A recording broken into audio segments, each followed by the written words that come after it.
name's Bond. James Bond.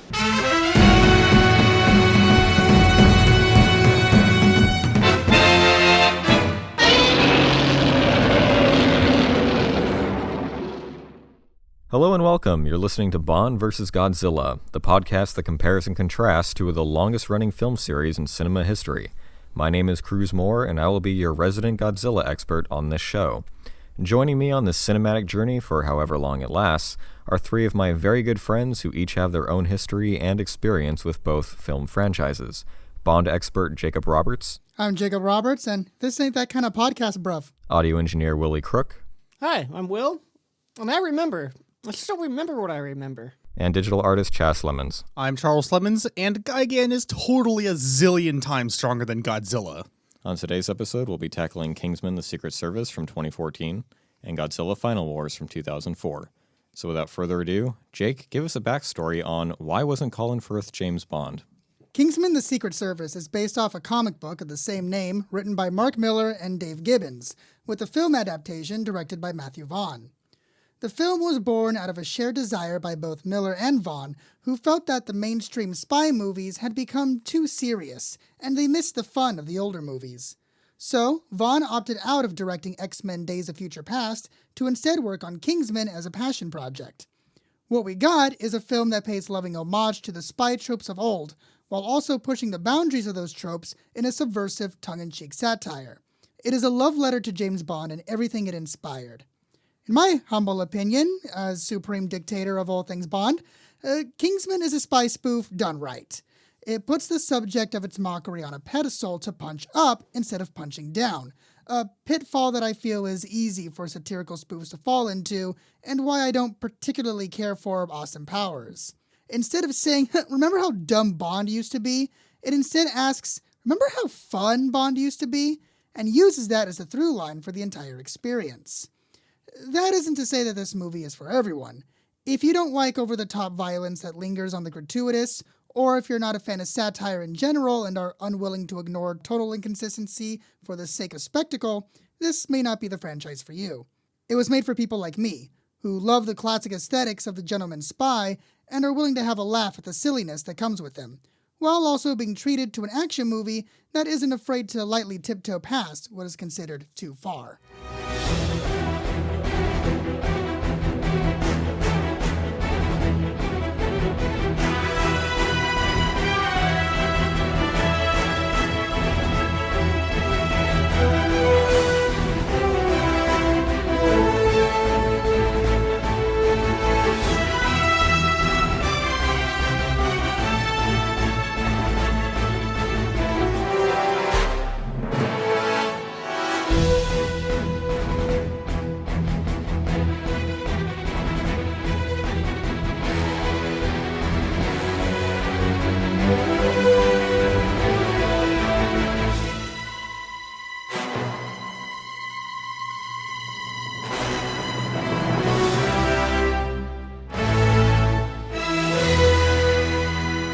So my history with this film is working for a movie theater and doing theater checks and selling tickets, and this was released with really no fanfare. There wasn't a high expectancy for it. Yeah, so it came out in mid-December, and it's like right smack dab when Christmas vacation just starts. So we have a large influx of families coming in every day, and especially the weekends.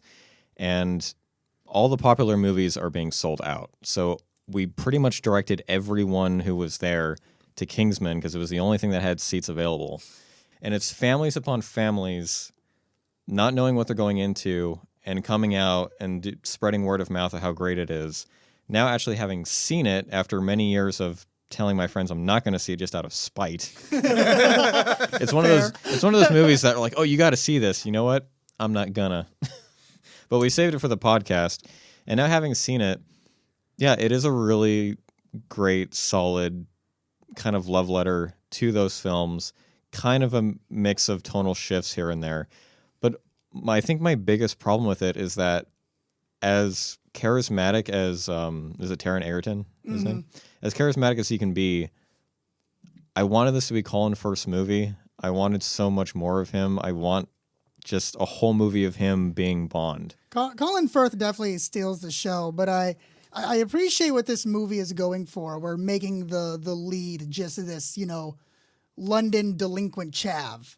You have Colin Firth, who's there to represent, the standard stand-in for Bond, but you put him in a mentor role for a character who's very much at the beginning not Bond, and watching this chav turn into the gentleman spy while still keeping him a very much a street kid. And I think I would have loved that more though, and I think that points out the problem I had with this character is that he's quotations chav. He's not like, I don't know if you ever watched Little Britain and what's her name in the pink running suit? Right. Yeah. It's like that part of South London with that kind of accent. If it was more like Attack the Block chav, I would have probably been more invested. But he is like, he used to be a Marine, and he's a runner, like almost went into the Olympics. So he's a well-rounded, clean kid who just happens to be on the wrong side of the tracks. Right. If he was like a legit, worthless, ruthless kid, then I think it would have been a more interesting transition. It would have been like a more like a jarring transition, and I think his background was kind of given to show that like he had potential, but he was kind of like giving up on that road to like being kind of clean cut and such. And so I think it was kind of like to have Colin Firth be this character who just kind of puts him back on the right track. Yeah. Although, if he was like a Green Street hooligan, then I would have been so much more like astounded by that transformation. I think they were expecting like something like that to be a little bit like considered far fetched, essentially, as opposed to all the other. As opposed to literally the rest of the movie. I mean, like what? Well, what about you, Willie? Like, you were someone who tried to get me to watch this movie quite a lot. Yeah, so I think I can kind of get where you're coming from with that, because he's a good kid on the wrong side of the tracks is a pretty apt way to describe him. But I feel like it wouldn't have worked to have taken a super aggressive delinquent kid, because I feel like they probably would have seen that as a guy who would become a liability, or who was too much of a liability for the beginning stages of things. I don't think Colin Firth would have bailed him out of jail. Like he still had to kind of fit in with a military style training, and that would have been a little bit harder with like a full delinquent. The story wouldn't have worked if you had a main character who was like Alex from A Clockwork Orange. Okay, that would have been amazing. we'll save that for the next movie. Okay. But for this first one, I don't think something like that would have worked. I look at this movie and I see Eggsy as this kid who, started off in the perfect position. His life should have been great, but then things took a turn and he made a sacrifice by, leaving the military and all of that to do what he felt was the right thing to do. And I think it's that tiny little golden thread that still remains on him that Colin Firth reaches out to grab to, it's that potential that you're able to take and mold. I think this movie also wouldn't have quite worked as well, like from a family viewing perspective, if he did actually shoot his pug at the beginning of training. Well, it's weird that you say that, because like now having seen the entire film and knowing all the adult themes into it, especially the joke at the very end, I can't imagine. I mean, the families were happy when they walked out of the theater, but I'm like, how many of them were like shielding their 10-year-old's eyes? This is There's so many things. The thing is, they're going to a rated R movie. I'm pretty sure it's rated R. It's rated R, but I don't think they were expecting. It's rated R, and it earns its R. I'm sure some of them were like covering the young one's eyes, but there's plenty of stuff in there that like wouldn't really quite cross that boundary. Well, it's Christmas Vacation. It's the whole family, and one of the last shots of the film was a woman's ass. Mm-hmm. Yeah, but it's just her ass, which is the most family friendly part of the female anatomy that you can show under clothing. But with the strong implication that it's leading to sexy times. But yeah, it's like they don't show anything. Like they don't. Like, it's not explicit. Mommy, what did she mean when she said "do it in the asshole"? In the asshole. They're from Britain. It's definitely not a movie for kids. At the same time, though, I don't think there's anything in it that's going to necessarily scar a kid for life No, I and don't a think bad so. thing. But you like know? looking back on those years, I'm like, man, what happened in the theaters? Yeah. I do remember one of your complaints to me when I had recommended it to you once was it looked like all the action scenes were sped up. Right. And I Which- think that only applies to the bar fight. Okay, because that is one of the, I think, golden strengths of this movie is the editing techniques that they used for the fight scenes. Because as you notice, the fight scenes in this movie do use this special editing technique of slow down and speed up to create this really kinetic, visceral style. The action is moving super, super fast, but the camera is always focused on the main figure of the action and follows kinetically with him, which is why in this movie, you know, I think it shows up best in like the church fight and then the bar Yeah. fight as well, where even with all this chaos and craziness happening, you are still able to see exactly what is going on and make sense of all of it. It was like shaky cam without the shake. Yeah, this style of action is what Quantum of Solace was attempting to accomplish.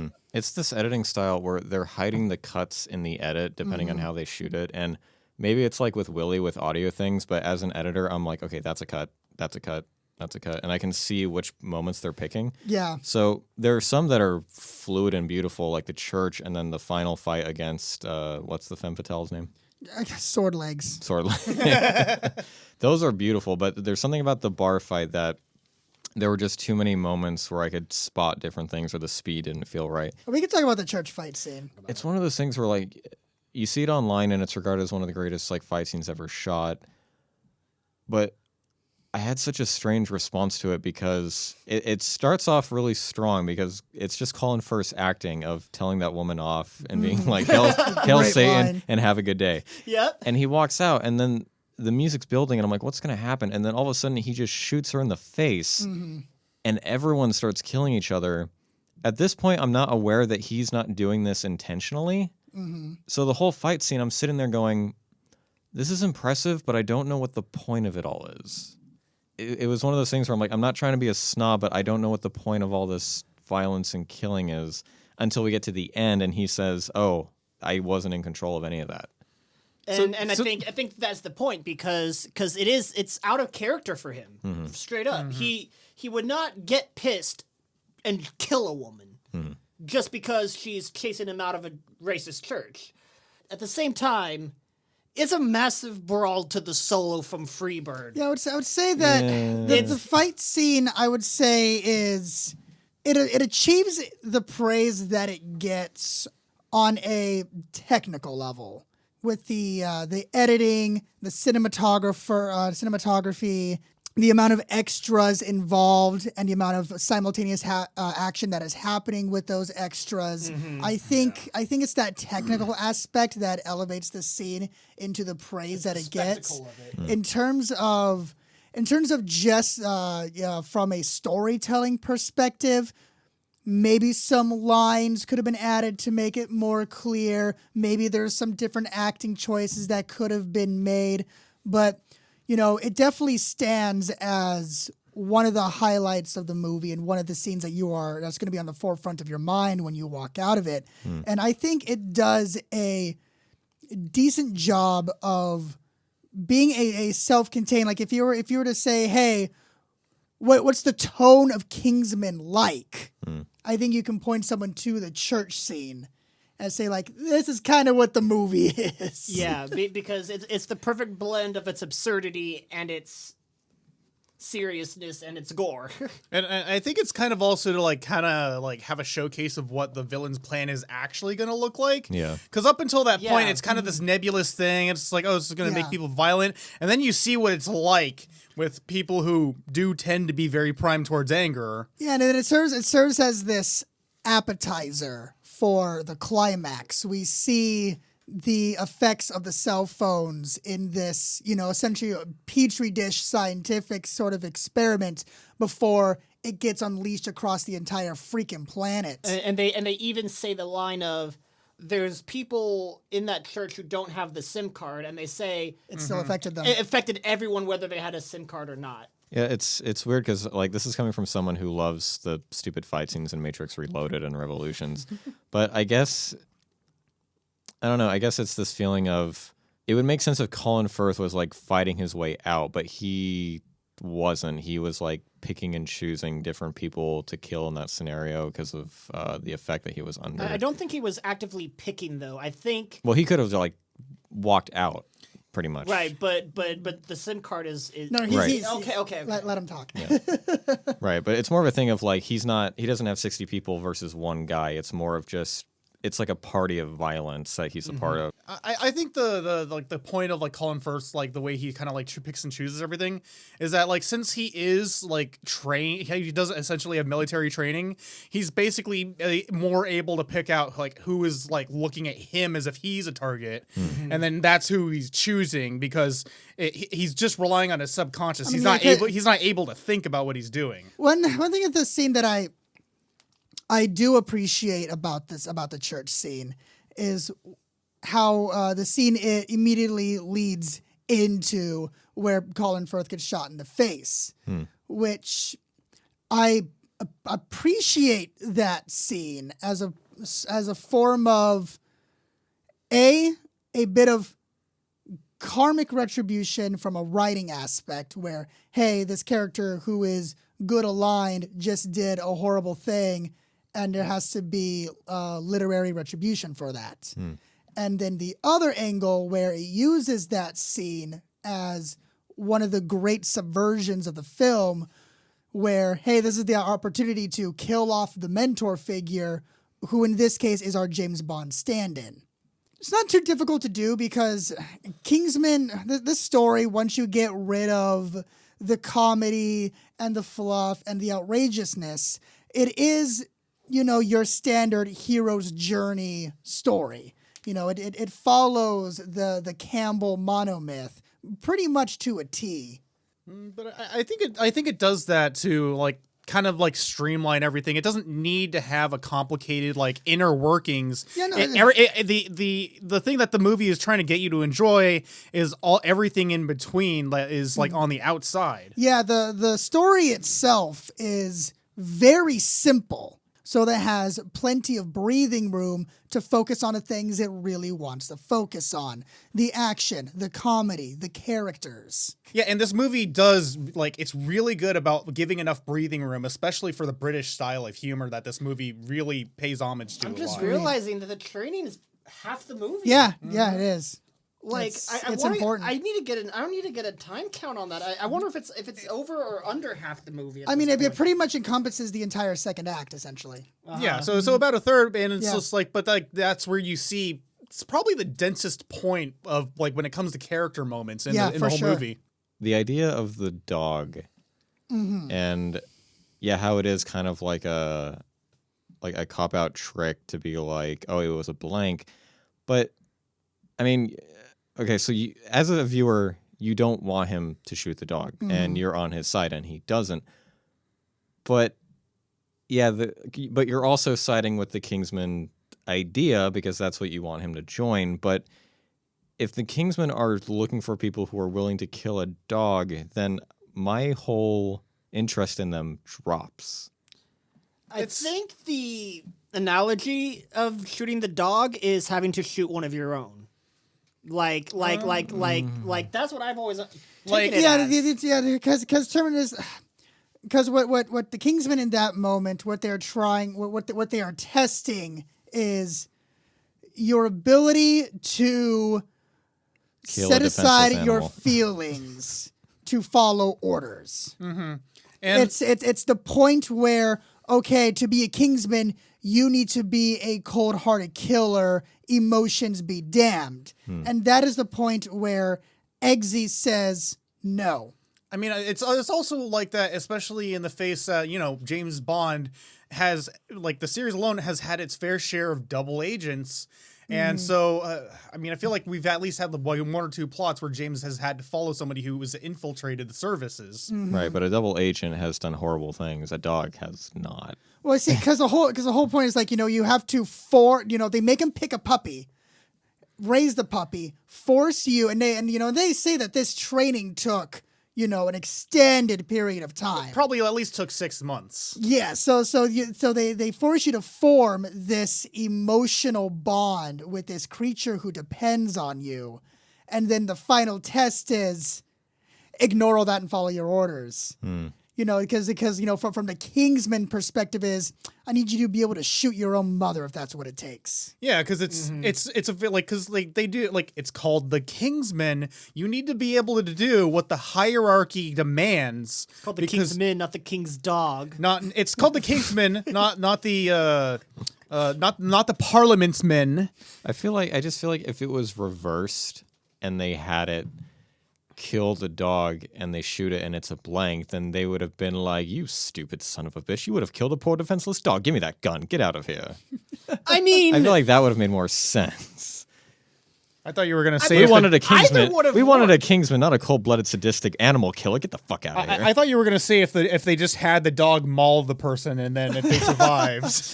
the thing is, either would have worked, honestly. Like we kind of see a live execution of this principle when he's in the underground bunker like in Switzerland and he sees the guy that he trained with and he basically is but that guy's working an with the bad asshole. guys. Yeah, he was an asshole to begin with, but they dog's did. not- He wasn't. Hush, give me a minute.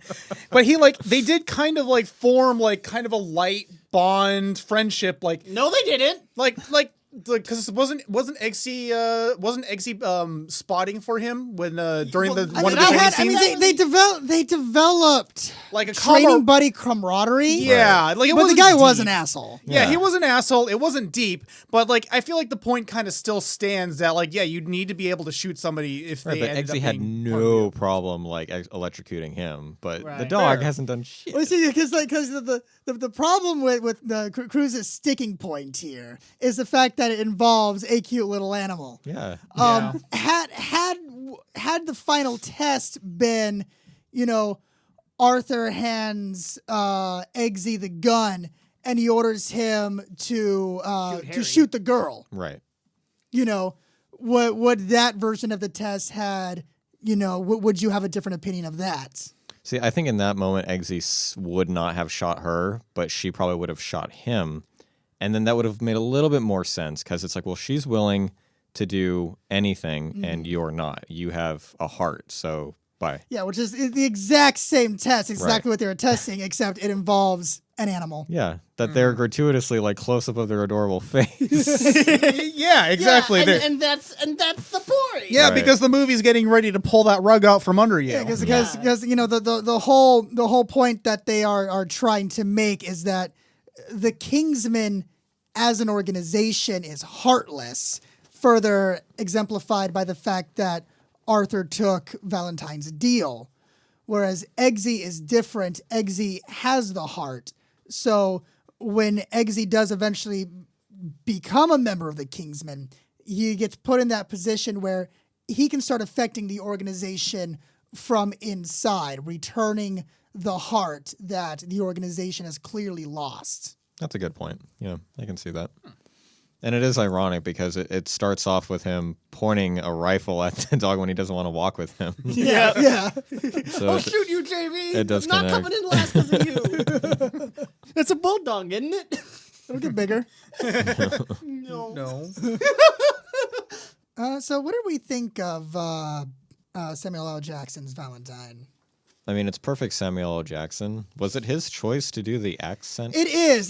The lisp was entirely his idea, based on the speech impediment he had as a child that he overcame. Wow. So yeah, so the lisp was entirely an acting choice by Jackson. So it's basically alternate Samuel L. Jackson. Yeah. Yeah, he's a lot of fun to watch in this, and I think he does make for a very interesting villain in the same way that he plays his villain in Unbreakable, where it's a character who grew up loving a certain section of pop culture and now grows up to be a supervillain. You know, and that models Samuel L. Jackson himself, because he's said that his lifelong dream has always been to play a Bond villain. It's just kind of has been his lifelong dream, and so he took this job just like straight up, like, hey, this is the closest I'm probably ever gonna get. Let's go. Was it his idea to be incredibly, like, for the villain to be incredibly squeamish? I don't know. You see, the problem is I'm not super familiar with the source material, so I don't know how much was ripped from the comic book and how much wasn't. He's a megalomaniacal Bond villain without being a megalomaniacal Bond villain. He's just this down-to-earth, perfectly normal, crazy billionaire. Yeah. That, like, you would believe that he's not trying to destroy the world. Because he's just, he likes McDonald's. Hey, thanks for the fashion tip. You know, it's like, I don't like seeing blood. No, it doesn't feel good to shoot someone. It feels awful. Like, Yeah. That's really funny. You just killed all those people. No, they killed each other. That's different. Yeah, he just wants to be on the Ark. yeah. No, he wants to be the one who created He the wants to Ark. be Noah. English, motherfucker. Do you think it? Oh, we're going to hell. Okay. And I will strike down upon...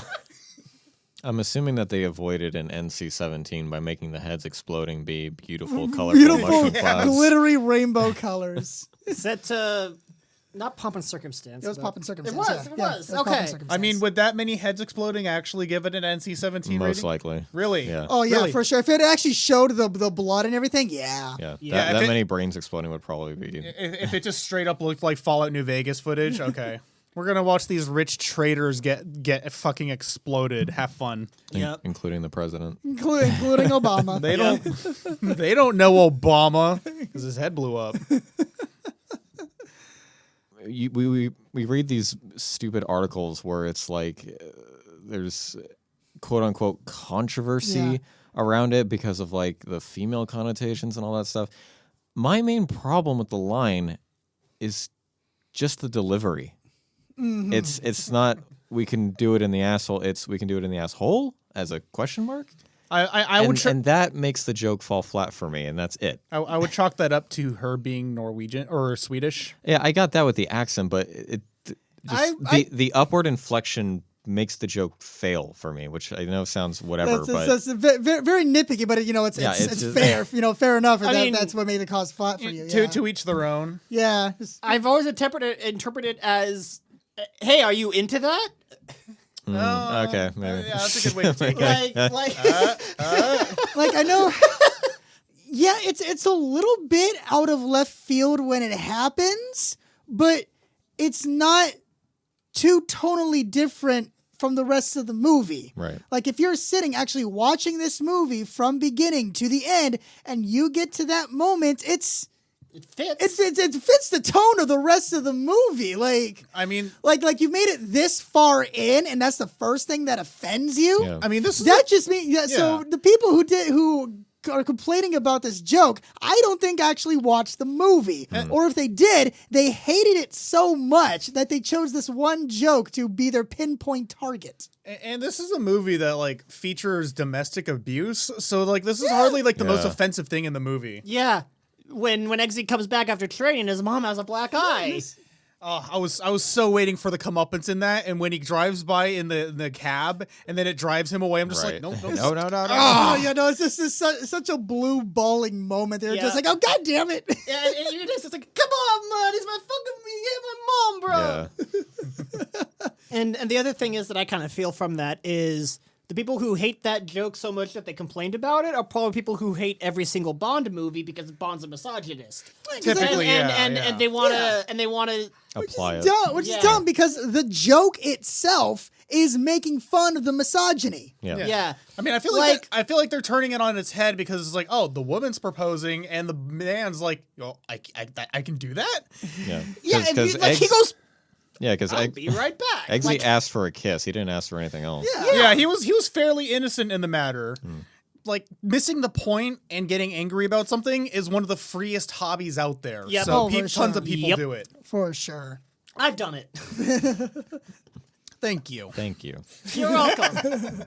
I don't have trivia, really. The only bit of trivia I do know is the original plans that they had for the trailer, which proves that we truly do live in the darkest timeline. The original plan for the trailer was to have all 6 Bond actors, because they were all alive at the time, sitting around in a room, just like drinking and talking, just like having all 6 of them together, and then have Taron Egerton and Colin Firth burst into the room. Apparently, I couldn't find the source on this, but I read it from multiple accounts, so take this with a grain of salt. But apparently, all 6 actors agreed to do it, but Sean Connery fell ill and had to cancel the shoot. So all 6 of them in a room, and then Colin Firth person going, Morpheus is fighting Neo. Yeah, so something like that. Yeah, that would have just been the most beautiful. I bet an ad campaign like that would have drawn attention. The film probably would not have flown as under the radar. Do we have a backstory behind the amazing The Sun articles on like all across their walls? I mean, I'd have to go into some like crazy What were some research of the best ones? to determine like if those were actual 2P or Sun not articles. If those were actual Sun articles, or if the prop department just invented them. There's one that's just there behind you, and it's just a poster behind. Yeah, Yeah, I no, it's just a great scene to go to and just like frame by frame so you can read every single one of them because they are honestly brilliant. There was one more that I really loved, and I'm trying to remember what it Killer was. nuns or something. I remember something about nuns in one of them. Oh, Brad Pitt ate my sandwich. I mean, like, Colin Firth's just, like, charisma and screen presence in this movie is, like, it's so strong that it made me consider changing my glasses to look more like his. Oh, right? I mean, Like, you every frame with him, it's like, give me more walk Firth. out of this movie being like, damn, now I want to buy a suit. Yeah. I could bath smoking jacket. I would really like to have something bespoke right now. Give me a flight to London. I'm going to Savile Row. One thing I definitely appreciated about this movie was how they kind of handled the class divide, because that was something that was a major theme. when the Bond movies were coming out, people generally didn't talk about that as much in like the popular media space. But like now it's kind of all over the place because the internet is basically a popular media space. And so they kind of had to bring it up that like there is a distinction between Colin Firth's character, who is a gentleman, and somebody who's a posh asshole like Arthur is. Yeah, that's true. and especially like Colin Firth's line of these gentlemen also examples of people who just need a silver suppository. yeah, great fucking line. I love the Colin Firth line when he's taking Eggsy to the tailor, and Eggsy says, "Are you gonna teach me how to talk proper?" You know, and Colin says that class, it isn't about your accent. being noble, being a gentleman. Yeah, it's not about it's being noble to your former self. Yeah. Yeah, more better than your former. It's not Yeah. noble to be better than your fellow man. It's noble to be better than your former Exactly, self. and that is actually something Great that I've line. always felt as well. Like as long as someone has the ability to learn and change, they should take those chances, and those chances should be given. If they don't have that, they will show that. Yeah, Colin Firth's line, it's like, it's a line that's a good one to live by, and it's more of, once again, an example of like, why weren't you in this more? I would have really liked to have seen more of him, but I do feel like he kind of would have eaten up like a bit too much of the attention in the latter part of the movie. Yeah, because it is supposed to be Eggsy's climax. Yeah, Yeah. that Figurative goes and literally. that goes into the hero's journey. That's why the mentor is killed off, so the hero can rise to their own. So yeah, Yeah. it's basically the second call to action. Because I know the third movie is a prequel film, but we need another prequel film with Colin Firth. I mean, anything need with more any movie with more Colin Firth in it is wonderful because I love Colin Firth. I need something to make up for Love Actually, damn it. I would love to see that. It would be interesting seeing where they go with the movie that's all Colin Firth. Like what would Colin Firth's rise to gentlemanhood be like? Welcome to KLIN, all Colin Firth all the time. You said every life is a lesson. Are you a fool or a kingsman? 'Cause only you know. Hold on, 'cause the volume is rising. Yeah, the volume is rising, so you better hold on. The night is young until it's over, until it's over.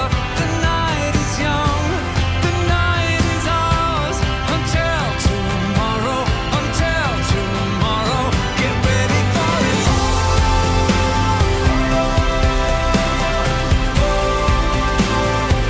Yeah, get ready for it.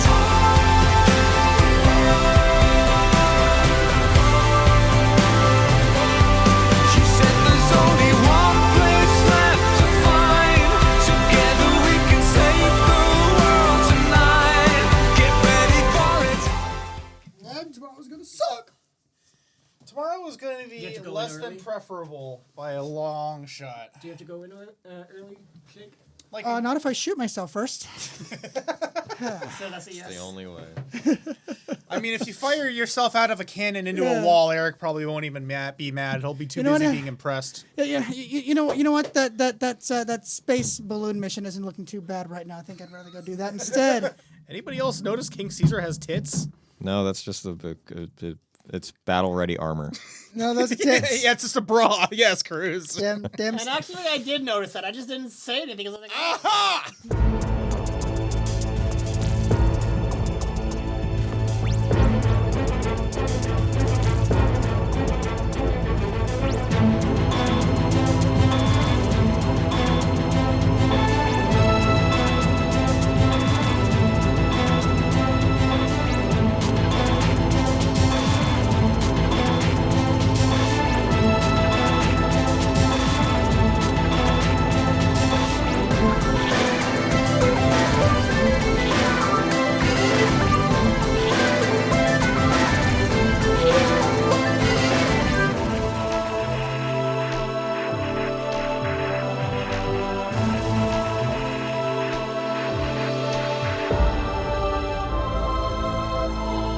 The two films in the Kiryu saga, though well received, saw diminishing box office returns for Toho, and producer Shogo Tomiyama was facing the inevitable decision to put Godzilla back into retirement.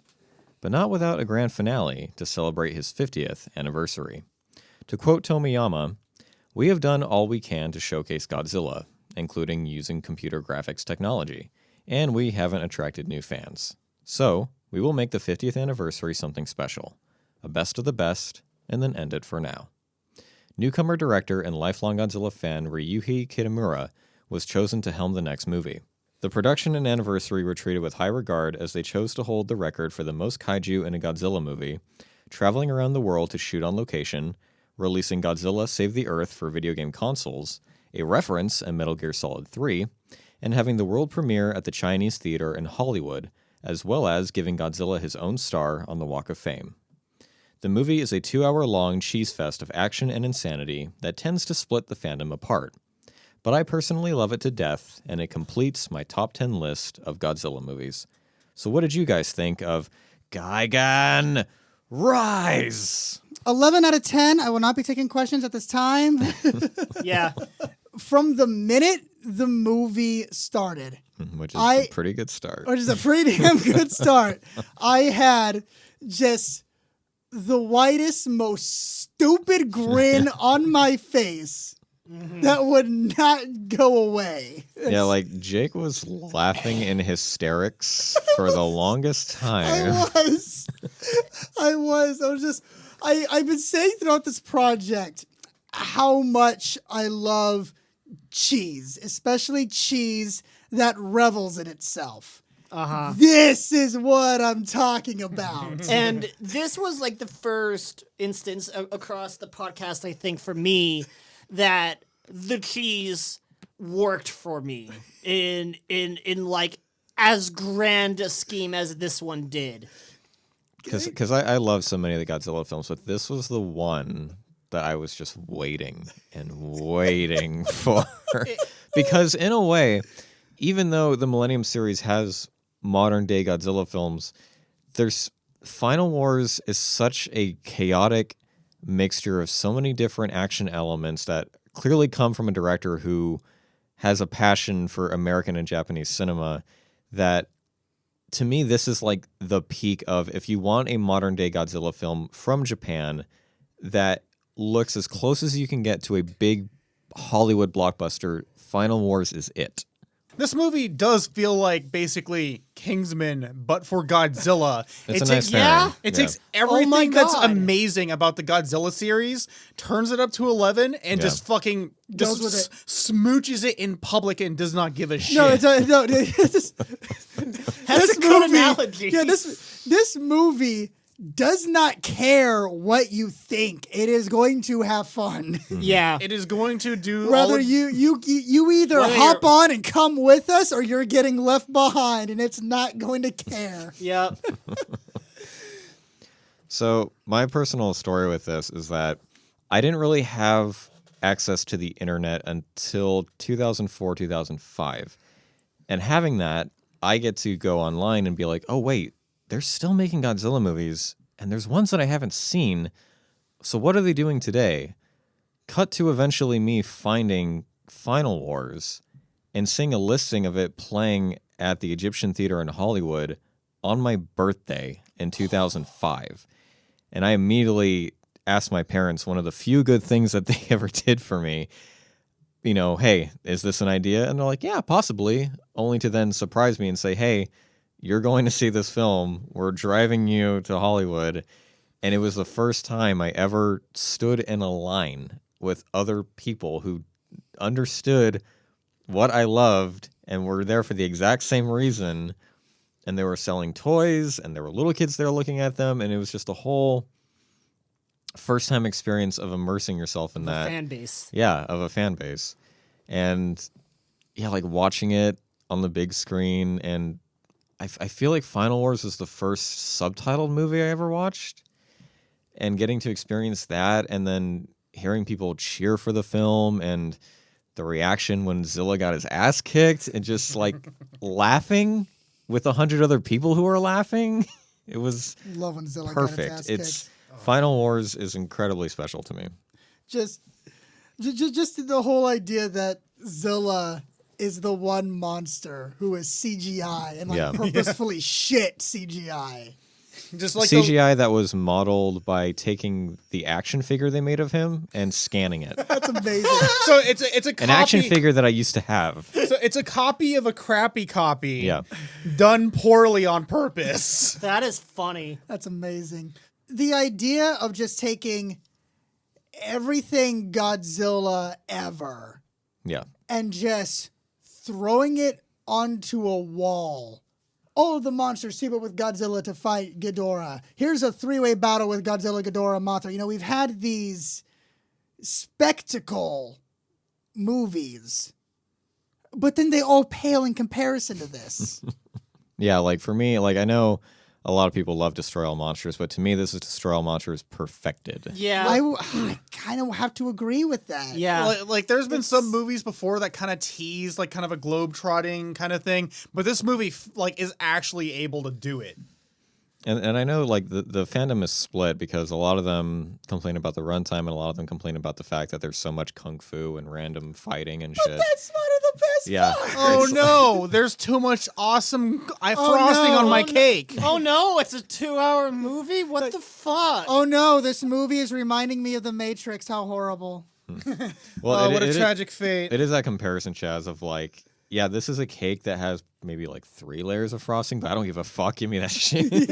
Each layer of frosting is different and works with each other. I want more. As you eat the cake, the flavors merge and transform. So it's just a magical experience melting your mouth with Kung Fu frosting. And then they turn into King Ghidorah in your lower intestine. It's like, oh. In a reference that only my family will get, it's like the Mother's Day cake that I decorated at an Albertsons once. It's like, and there's the Hedera.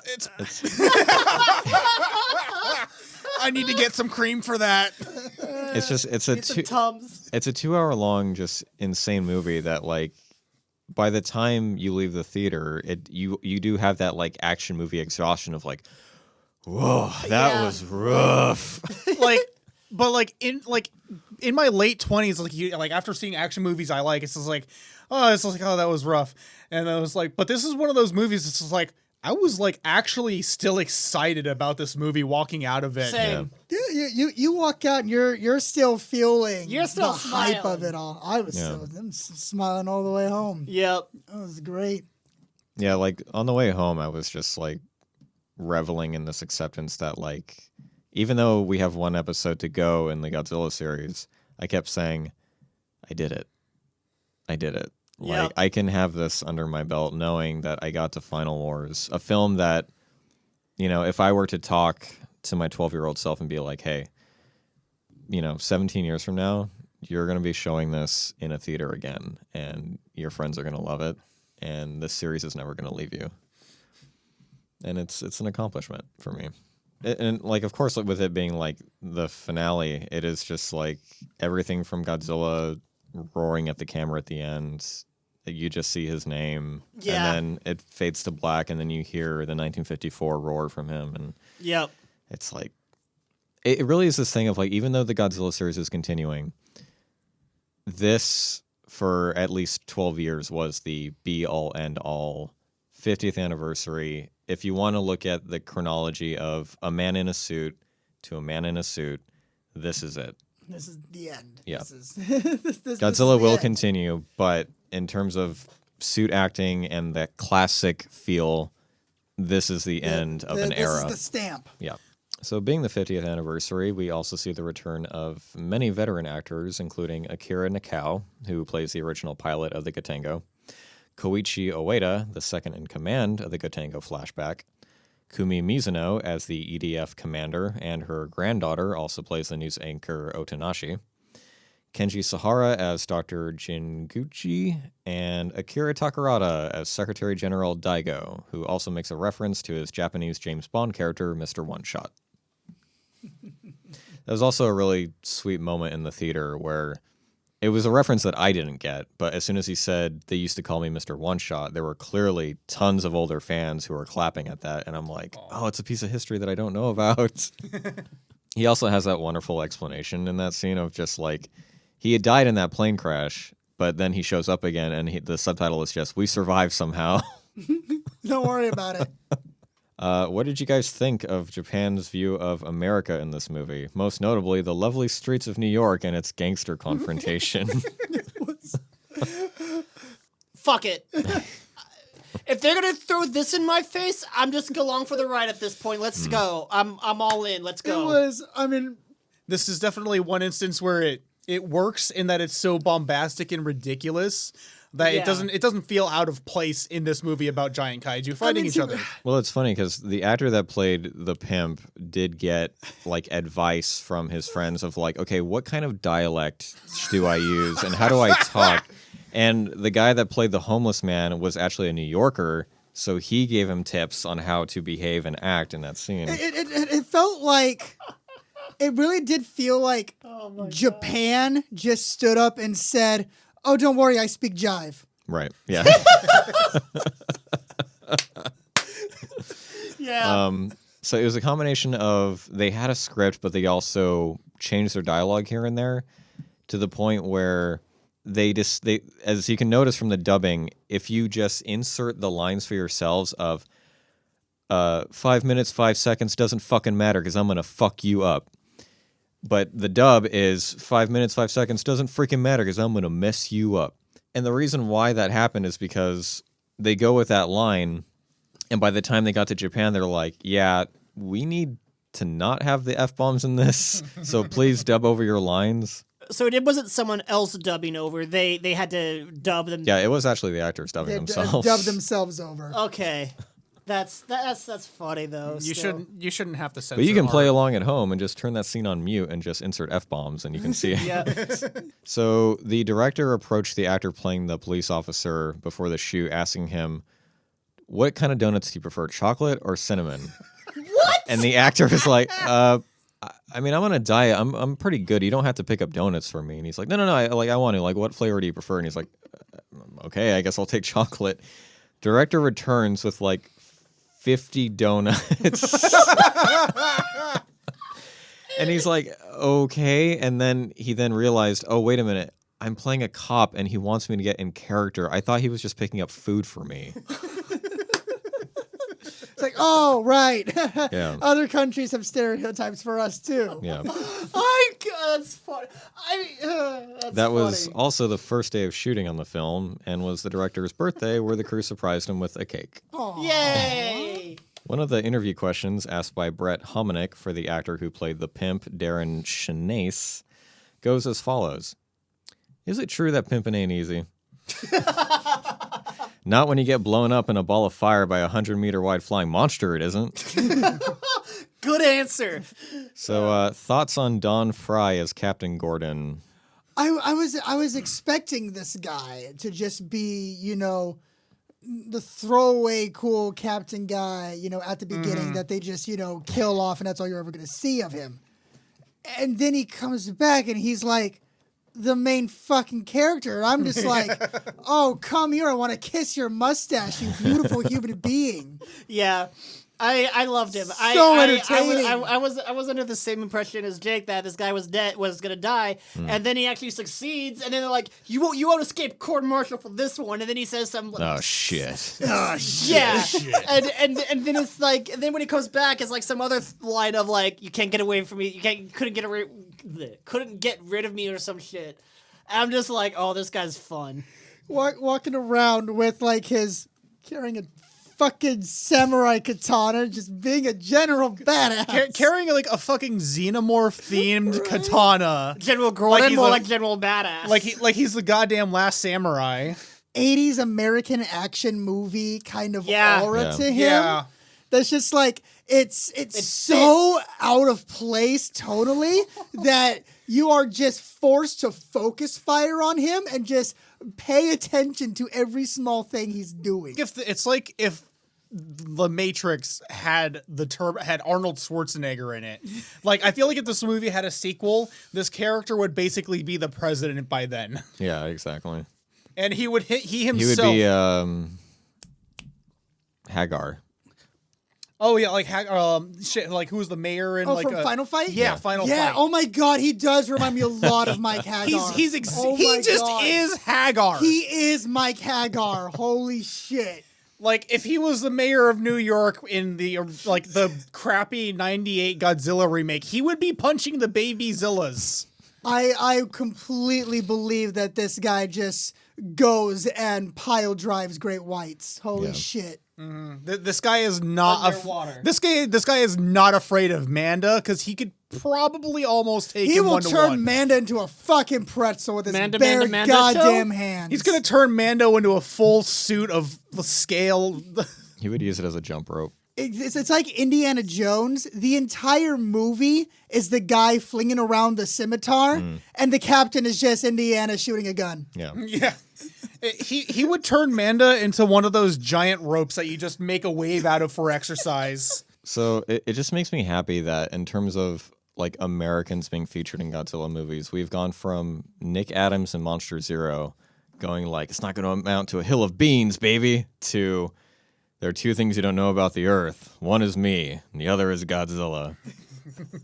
Every time there's been an American character in a Godzilla film that has had a substantial role, they have always been one of the more outstanding elements of their movies. But it was never bad, but it just kept getting better. Yeah, I think so. So Don Take Fry, that, you dinosaur. yeah, especially that one. So Don Fry had this to say about accidents on set. I hurt that poor little girl that beat me up. She kicks me in the back of the head, and I go down, and then I spin around. I caught her with my foot and my boot while I spun around and almost broke her ankle off. Oh God. And before the director chose Don Frye to portray Captain Gordon, his other choices were Jean Reno, who we know from Leon the Professional and the American Godzilla movie, and Christopher Lambert from Highlander and Mortal Kombat. Timelines that never were. Yep. It would have felt so corny for it to be Christopher Lambert. Would Christopher Lambert have a mustache? He should have at least, if he still had his long hair, like he should have at least been one of the captains of the flying ships, because every Right. other captain had dreads or long hair, Right? including that one blonde one with the long curls who doesn't say a word but looks awesome. There's two things you don't know about Earth. Me and Godzilla. Director Kitamura said this regarding Jet Jaguar's lack of appearance in the film. Who? I cannot satisfy everybody's request. Come on, guys. Jet Jaguar didn't really fit into the world of Final Wars. It just doesn't really fit into the story. If you have Jet Jaguar, you don't really need the hybrid human soldiers. Come on. I disagree with the statement of him not fitting in. Because Yeah. no one would have second guessed Jet Jaguar showing up in this movie. Director of Godzilla vs. the Smog Monster, Yoshimitsu Banno, had this to say about Final Wars. Before they started making the movie, I had lunch with Ryuhi Kitamura. At that time, he told me Hedorah was his favorite monster. So you'd think Hedorah would be in it a lot more. I thought there was too much Gigan in the movie, and it would have been better with more Hedorah. I agree.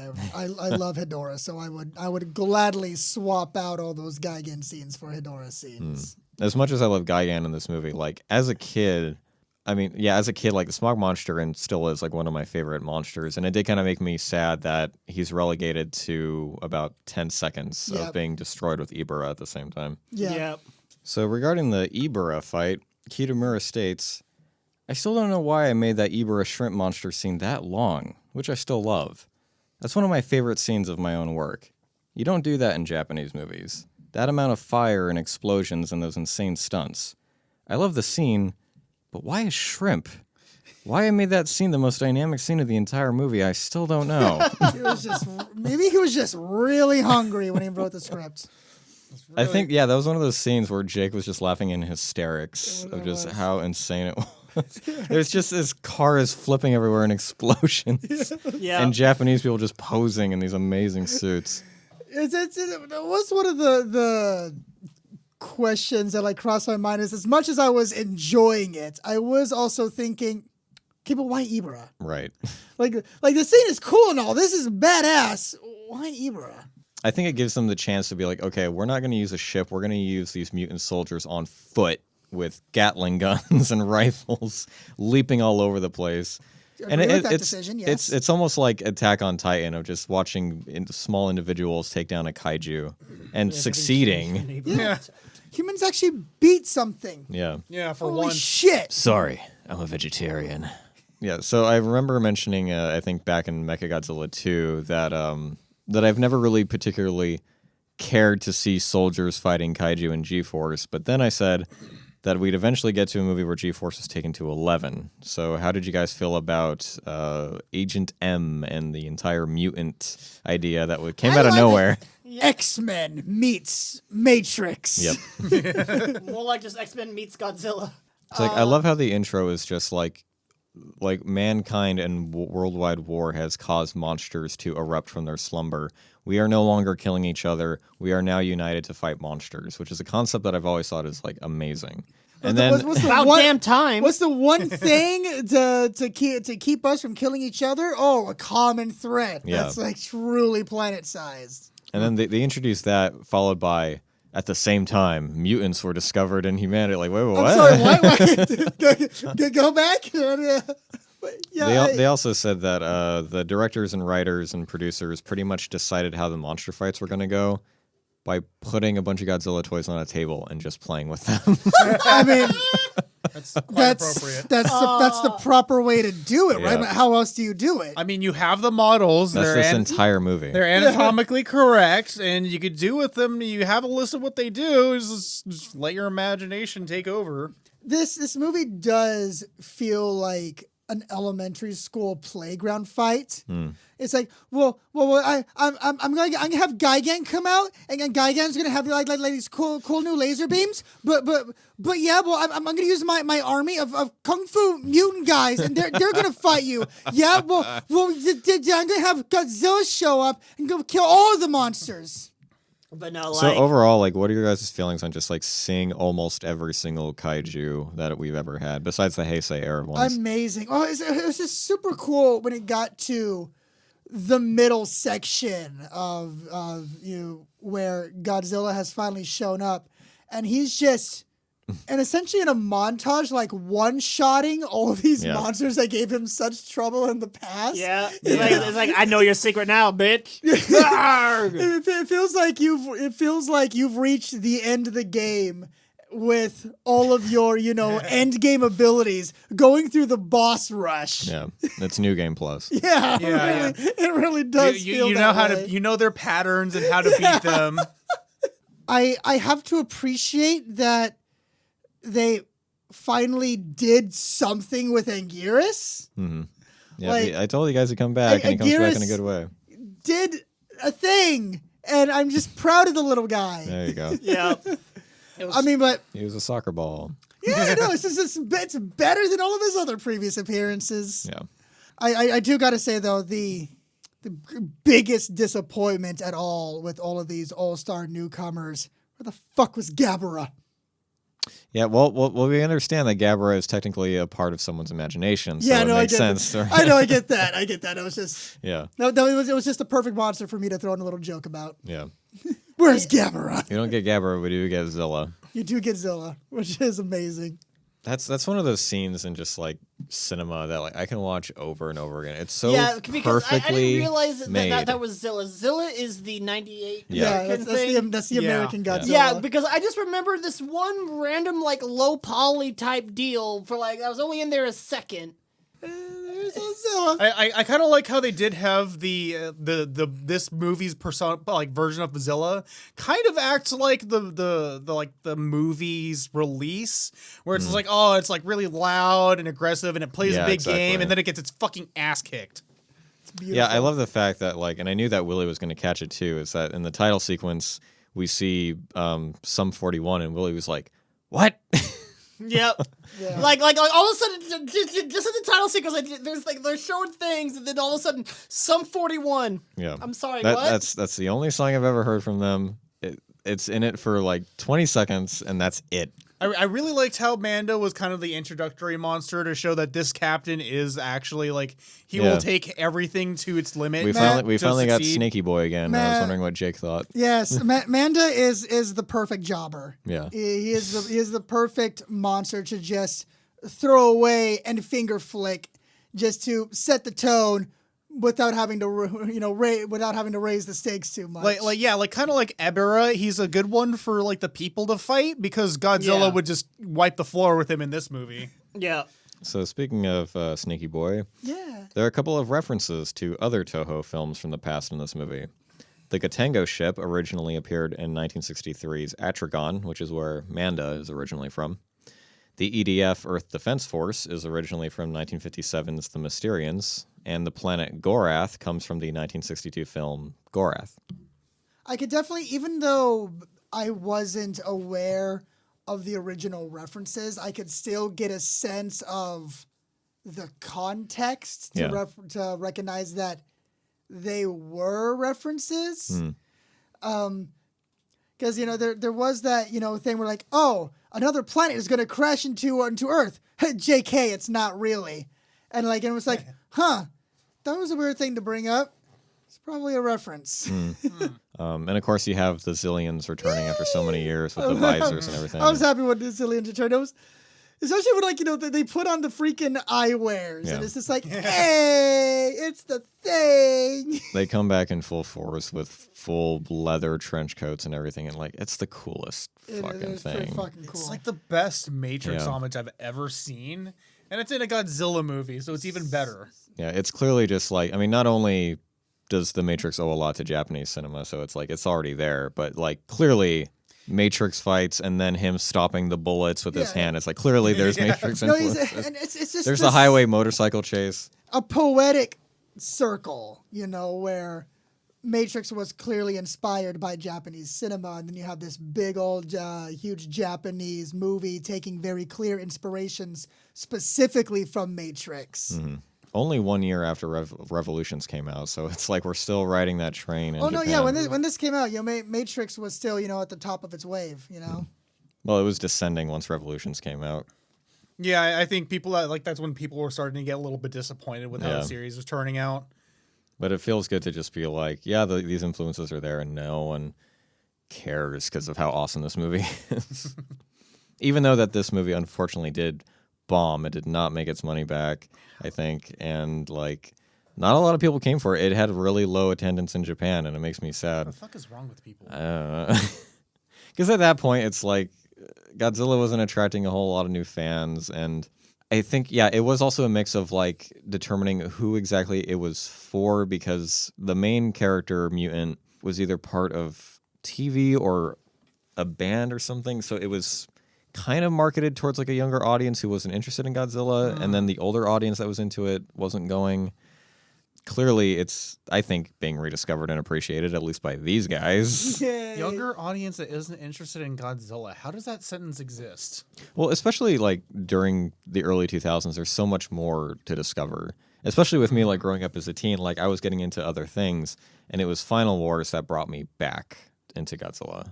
Godzilla, much like James Bond, has gone through peaks and valleys in terms of audience interest and general notoriety within the public zeitgeist. It ebbs and flows. Right now we're kind of going through another Godzilla Renaissance kind of a thing with the Legendary Pictures, but those renaissances don't happen. They can only happen after interest wanes. At some point, a series just becomes just another thing that was around before you were born. Yeah. And then that carries through the population.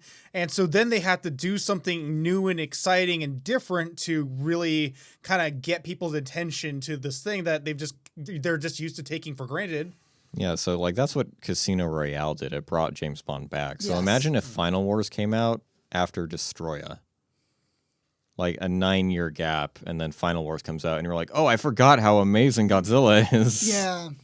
One anecdote from the director is about the movie's premiere in Hollywood.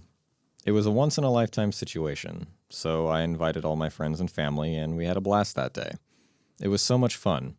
We got a big standing ovation at the Chinese theater. Then we had the after party and went back to our hotel at 1 or 2 a.m. We were like, aren't you guys hungry? We didn't even have time to eat at the after party. Yeah, boss, I'm very hungry. All right, I'm going to go get food for you. So I drove and went to Yoshinoya. So I bought takeout beef bowls and we went back to the hotel. Me, Matsuoka, and Rei Kikakawa were eating. That was a fun memory. Really? The end of this glorious day is Yoshinoya beef bowls? You know what? This is the best. I like that. That's Yeah. Yeah, something quaint. That's a guy very satisfied with his work and how far he's come. So. Yeah, like being able to, after a long, exhausting day, just sit down with two of the people who helped you make this fucking movie be what it is. Eating takeout beef bowls, you're like, It has some serious shawarma energy. Yeah. Yeah. yeah. like we gotta go to In-N-Out after we record our final episode at this point. Yeah, I mean, that's what we do with 85. We're like, Willie was the one who's like, you guys feel like In-N-Out? I'm like, yeah. Yeah. Yeah. If this podcast continues in some kind of metaphorical sense in which we are just throwing whatever random thing we can just to keep things relevant, I am totally going to nominate just Snake Eater to represent James Bond. Yeah, because as a kid, growing up, I remember playing the demo for Metal Gear Solid on a PS1 demo disc and completely forgetting what it was when I grew up. Yeah. And then when I played just Snake Eater on a whim because it kept getting great reviews, I'm like, wait a minute, why does this feel so similar to that sneaking game as a kid? And then I realized they were connected, and then the more I played it and fell in love with it, all of a sudden, like, as I'm going to save the game and go to bed, hey, Snake, have you ever seen Godzilla? Huh? What? What was that? What? Yes, I have, paramedic. Tell me It's more. going to be his 50th anniversary, and I'm like, what? Yeah, it is. It is. That's happening right now. So speaking of Metal Gear, director Kitamura was actually the director for the cutscenes for Metal Gear Solid: The Twin Snakes, which explains all the over-the-top Matrix. That explains a lot, to be honest. Explains what? Explains all the over-the-top action fights. I'm like, even watching this movie, I was surprised nobody jumps off of a missile mid-flight. That makes too much sense. Thank you. Like when the Ibara fight started, Chaz was like, "Yeah, I'm getting like Twin Snakes vibes." I'm like, "You say that?" and this is coming from someone who doesn't mind the Twin Snake shenanigans. Oh, that makes too much sense. Twin Snakes was absolutely like a valid alternate entry into the Metal Gear series for me. It's one of my favorite GameCube games still, so... And because Kitamura was friends with Hideo Kojima, Kojima pointed him in the direction of Kyle Cooper, the title designer for MGS2, 3, and 5, as well as every single amazing title sequence you've ever seen, including 7, Spider-Man, Dawn of the Dead, The Walking Dead, Death Stranding, the legendary Godzilla movies, and, just for Chaz, Mouse Hunt. And that's why the title for Final Wars is so goddamn amazing. Just like Mouse Hunts. All the titles that are on fire in the opening sequence are actual wooden letters that he lit on fire, then dropped towards the camera. Oh, Hell yeah. That's cool. No, he is definitely a legend in his field. Like his contributions to cinema are, they're on par, if not surpassing, the Morris Bender style title sequences. They're just so. They got to get him to do a Bond title next. Well, he did Snake Eater, which is like the closest thing we'll get. I'm saying he needs to do a Bond title next. It's a good point. That's I'm surprised he hasn't done it yet. That's just because they're good with Daniel, and when they don't use Daniel, they use a stupid studio for Quantum of Solace. So such is life. But yeah, he's one of those names that it's like if you enjoy something awesome, you'll see his name pop up and be like, "Oh, makes so much sense." He's definitely one of those people in the industry where you may not know his name, but you know his work. Yeah, exactly.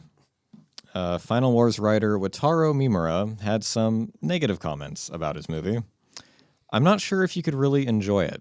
I personally think that the kaiju could have been featured more in the movie. If I score the quality, it would be 50 points out of 100. I do not know when Godzilla will revive again. Maybe 10 years later or 20 years later. Anyway, let's wait for the day he comes back. Don't worry. He will come back again and again, as long as we humans are stupid. This movie's fucking fun. This movie's amazing. This movie is amazing. What did you guys think of the Monster X reveal? Yeah, Monster X is the one that we don't know is actually King Ghidorah in disguise. Honestly, it didn't surprise me. Oh, okay. When Monster X first appeared, I saw the heads on the shoulders. Yeah. And I kind of immediately made the connection.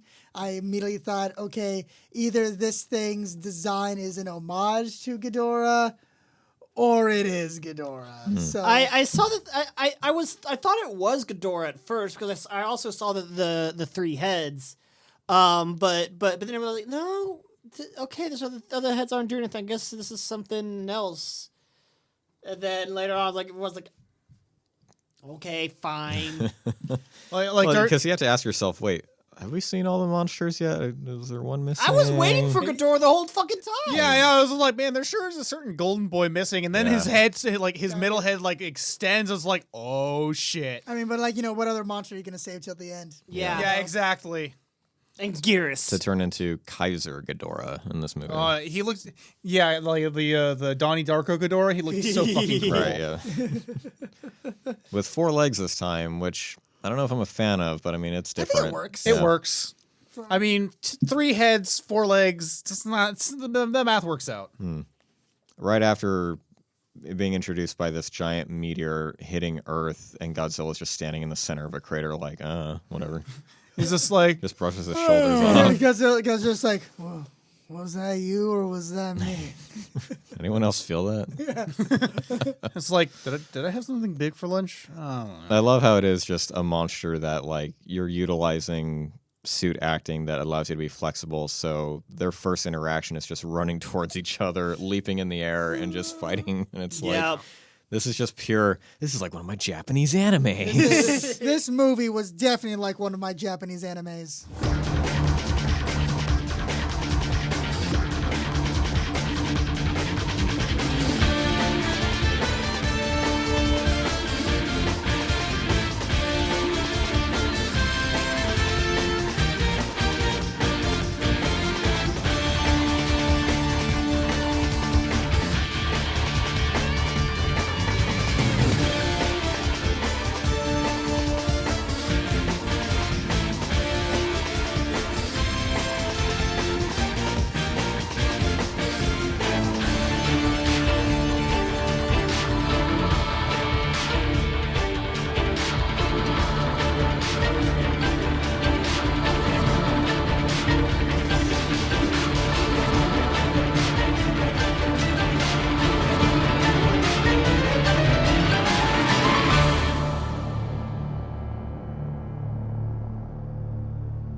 So, Jake, would you recommend Kingsman, The Secret Service, or Godzilla Final Wars to a first-time viewer?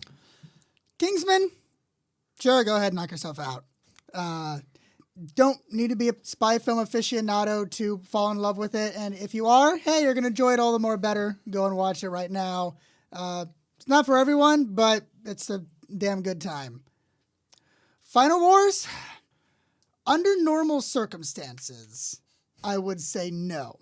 Because this would be one of those films where I'd say, hey, collect yourself some context to enjoy it all the more. However, this movie is so over-the-top, batshit insane.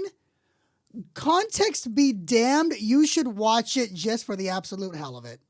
I'm in full agreement with both of those. Like especially the under normal circumstances, I would say get some of the other stuff under your belt first, but this is an outlier of the Godzilla movies in a lot of the senses of the word. There's not really another Godzilla movie like it. Whether you're a spy fan or not, whether it's your first movie or not, whether you're wondering if you should watch it as a gateway to the Bond series, Kingsman, go for it. Like usual, Jake nails. Yeah, let me start thinking. Like usual, Jake Okay. Like usual, Jake hits the nail on the head. And Kingsman, there's not really a lot of information you need to go into before watching this movie, so you're going to have a great time no matter what. Godzilla, yeah, like normally there's so much centered information in this movie. Fan service. You could, that it would really help your enjoyment of the movie. But honestly, even if you don't know anything about Godzilla, this throws everything at you at such a pace that you're either going to enjoy it when you hit it running or not. And so this movie could kind of almost be a litmus test to see if Godzilla could be your thing and if a deeper appreciation of the series is something that you might happen to be into. For Kingsman, as fun as it is and as entertaining as it is, compared to all the Bond films, I feel like if you're going to enter the spy realm of films, that you probably should start with a Bond film in order to better appreciate Kingsman. So as good as a movie as it is, I wouldn't recommend it to a first-time viewer going into that kind of genre of film. For Final Wars, naysayers be damned, I would give it an absolute yes. There isn't a single person that I've shown this movie to get them into the series that has not enjoyed it, because there is just so much to throw at them. It might overwhelm and exhaust them, but it's certainly a thrill ride from start to finish. Rather than sitting down for a nice dinner to introduce someone to Godzilla, it's more like going to a gigantic fucking buffet and having trifle for dessert to finish it off. So Final Wars, you have my seal of approval. Next time on Kingsman, our favorite British gentleman spies team up with our favorite American stereotypes to fight drugs, cannibals, and robot dogs. Eggsy will return in Kingsman: The Golden Circle. And next time on Godzilla, we reach the end of our Toho journey for now, as the King of the Monsters returns for a new generation of nuclear fear and natural disaster. From whence all horrors have their birth comes Shin Godzilla. Thank you all for listening to Bond vs. Godzilla. We'll see you next time with a martini in one hand and a rubber suit in the other. Stay tuned and stay watching.